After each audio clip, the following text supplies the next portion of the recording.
श्री कृष्ण बोले, यह भाग्यशालिनी द्रौपदी पूर्व जन्म में बड़ी सुंदरी मेधावी ऋषि के घर में उत्पन्न हुई थी।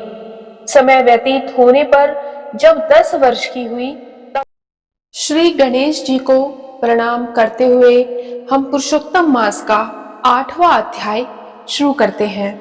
और आज की कथा होने वाली है जब विष्णु भगवान बैकुंठ चले जाते हैं उसके बाद क्या होता है। अगर आपने पिछले अध्याय की कथा नहीं सुनी है तो वो चैनल पर अपलोड है, आप उसे भी जरूर सुनिए।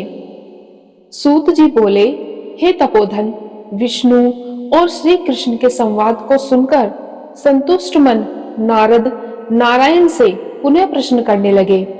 नारद जी बोले, हे प्रभु, जब विष्णु बैकुंठ चले गए तब फिर क्या हुआ? आदि पुरुष कृष्ण और हरि सुत का जो संवाद है वह सब प्राणियों को कल्याणकर है। इस प्रकार प्रश्न को सुनकर फिर भगवान बद्री नारायण जगत को आनंद देने वाला वृहत आख्यान कहने लगे। श्री नारायण बोले, तदंतर विष्णु बड़े प्रसन्न होकर बैकुंठ गए और वहां जाकर हे नारद अधिमास को अपने पास ही बसा लिया। अधिमास बैकुंठ में वास पाकर अत्यंत प्रसन्न हुआ और 12 मासों का राजा होकर विष्णु के साथ रहने लगा। 12 मासों में मल मास को श्रेष्ठ बनाकर विष्णु मन से संतुष्ट हुए। हे मुनि, अनंतर भक्तों के ऊपर कृपा करने वाले भगवान युधिष्ठिर और द्रौपदी की ओर देखते हुए कृपा करके अर्जुन से यह बोले। श्री कृष्ण बोले, हे राज शार्दुल, हमको मालूम है कि तपोवन में आकर आप लोगों ने दुखित होने के कारण पुरुषोत्तम मास का आदर नहीं किया। वृंदावन की शोभा के नाथ भगवान का प्रिय पात्र पुरुषोत्तम मास आप वनवासियों का प्रमाद से व्यतीत हो गया। भीष्म, द्रोणाचार्य, कर्ण के भय से सनत्रस्त मन आप सब लोगों ने भय और द्वेष से मुक्त होने के कारण प्राप्त पुरुषोत्तम मास का ध्यान नहीं किया। कृष्ण द्वैपायन व्यास देव से प्राप्त विद्या के आराधन में तत्पर रणवीर अर्जुन के इंद्रकील पर्वत पर चले जाने पर उसके वियोग से दुखित आप लोगों ने पुरुषोत्तम मास को नहीं जाना। यदि आप यह पूछें कि हम क्या करें तो मैं यही कहूंगा कि भाग्य का अवलंबन करो। पुरुषों का जैसा अदृष्ट होता है वैसा ही सदा भासता है। भाग्य से उत्पन्न जो फल है वह अवश्य ही भोगना पड़ता है। सुख, दुख, भय, कुशलता इत्यादि भाग्य अनुसार ही मनुष्यों को प्राप्त होते हैं। इसीलिए अदृष्ट पर विश्वास रखने वाले आप लोगों को अदृष्ट पर निर्भर रहना चाहिए। अब इसके बाद आप लोगों के दुख का दूसरा कारण और बड़ा आश्चर्यजनक इतिहास के सहित कहते हैं। हे महाराज, हमारे मुख से कहा हुआ आप ये वृतांत सुनो। श्री कृष्ण बोले, यह भाग्यशालिनी द्रौपदी पूर्व जन्म में बड़ी सुंदरी मेधावी ऋषि के घर में उत्पन्न हुई थी। समय व्यतीत होने पर जब 10 वर्ष की हुई तब क्रम से रूप और लावण्य से युक्त अति सुंदर और आकर्षक नेत्र से शोभायमान हुई। चातुर्य गुण से युक्त यह अपने पिता की एकमात्र इकलौती कन्या थी। अब चतुरा, गुणवती, सुंदरी यह पिता की बड़ी लाडली थी। मेधावी ने सदा लड़के की तरह इसे माना, कभी भी अनादर नहीं किया। यह भी साहित्य शास्त्र में पंडिता और नीति शास्त्र में भी प्रवीणा थी। द्रौपदी की माता इसकी छोटी अवस्था में ही मर गई थी। पिता ने ही प्रसन्नतापूर्वक पाला पोसा था।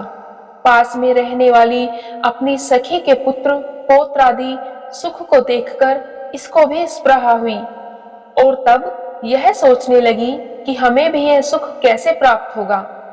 गुण और भाग्य का निधि सुख देने वाला पति और सत्पुत्र कैसे होंगे।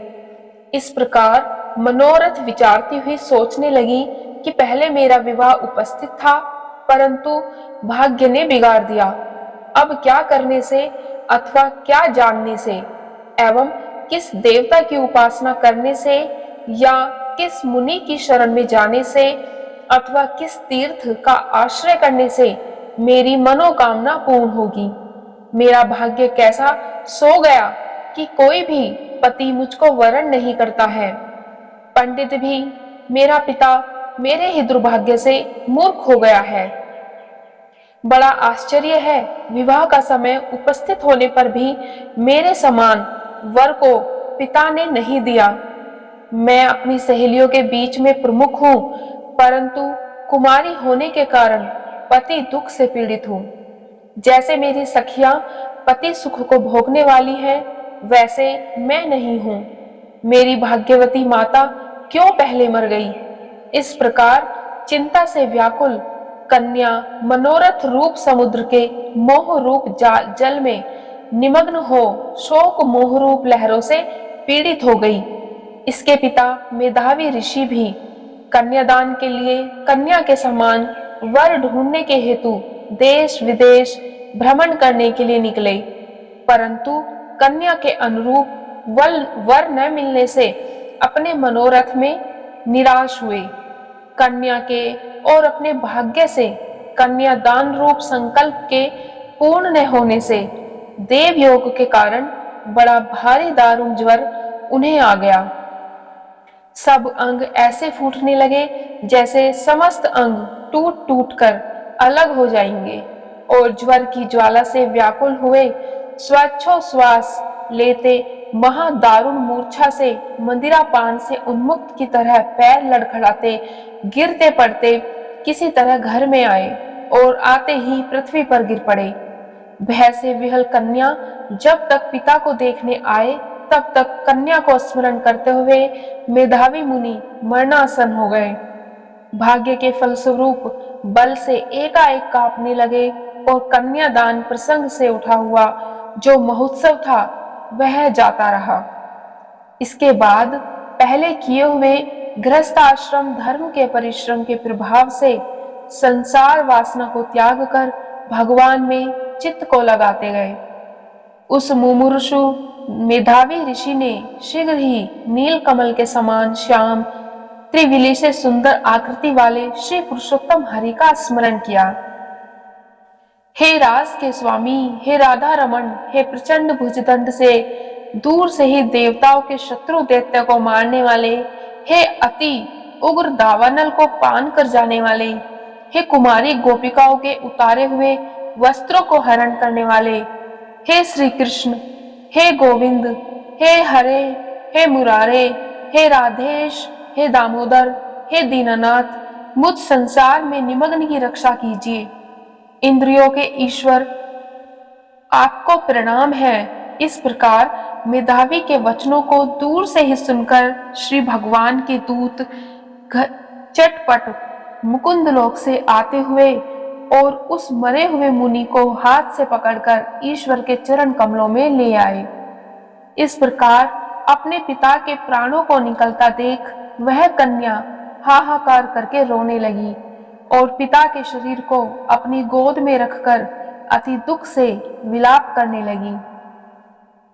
चील पक्षी की तरह बहुत देर तक विलाप करके अत्यंत दुख से विहल हुई और पिता को जीवित की तरह समझकर बोली, हाय हाय हे पिता, हे कृपा सिंधो, हे अपनी कन्या को सुख देने वाले, मुझे आज किसके पास छोड़कर आप बैकुंठ सिधारे हैं।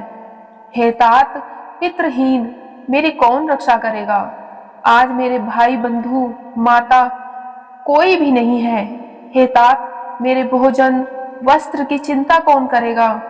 कैसे मैं रहूंगी इस शून्य वेद ध्वनि रहित निर्जन वन की तरह आपके घर में? हे मुनि श्रेष्ठ, अब मैं मर जाऊंगी, ऐसे जीने में क्या रखा है? हे कन्या में प्रेम रखने वाले पिता, हे तात, विवाह विधि बिना किए ही आप कहाँ चले गए? हे तपोनिधे, अब यहाँ आइए और अमृत के समान मधुर भाषण कीजिए। क्यों आप चुप हो गए? हे तात, बहुत देर से आप सोए हुए हैं, अब आप जाग जाइए। ऐसा कहकर आंसू बहाती हुई घड़ी घड़ियां कन्या विलाप करने लगी और पिता के मरने से दुखित हुई आरता चील पक्षी की तरह मुक्त कंठ से रोने लगी। उस लड़की का रोदन सुन उस वन में रहने वाले ब्राह्मण आपस में कहने लगे कि इस तपोवन में अत्यंत करुण शब्द से कौन रो रहा है। ऐसा कहकर सब तपस्वी चुप होकर यह मेधावी ऋषि की कन्या का शब्द है ऐसा निश्चय कर घबराए हुए हाहाकार करते हुए मेधावी ऋषि के घर में आए और वहां आकर सबने कन्या के गोद में मरे हुए मेधावी ऋषि को देखा और देखकर उस वन के रहने वाले सब मुनि भी रोने लगे और कन्या की गोद से शव को लेकर शिव मंदिर के पास शमशान पर गए। वहां काष्ठ की चिता लगाकर विधि से अंत्येष्टि कर्म करके उसका दाह संस्कार किया। दाह के अनंतर कन्या को समझाकर सब ऋषि अपने अपने आश्रम गए। इधर कन्या भी धैर्य धारण कर यथाशक्ति क्रिया के लिए द्रव्य खर्च करती हुई इस प्रकार पिता की मरण क्रिया को करके कन्या इसी तपोवन में निवास करने लगी और पिता के मरण रूप दुखाग्नि से जली हुई रंभा की तरह व्यथित होती हुई एवं बछड़े के मर जाने से जैसे गौ चिल्लाती है और खाती नहीं है, दुर्बल होती जाती है, वैसे ही यह बाला भी दुखित हुई। यहीं पर पुरुषोत्तम मास महात्म्य का 8वां अध्याय समाप्त होता है। हम ये सब जानते हैं कि पुरुषोत्तम मास महात्म्य का पाठ भी अत्यंत फलदायी है। अधिक मास में संपूर्ण फल देने वाला ये 31 अध्याय का महात्म्य है, जिसमें से 8 अध्याय हम सुन चुके हैं।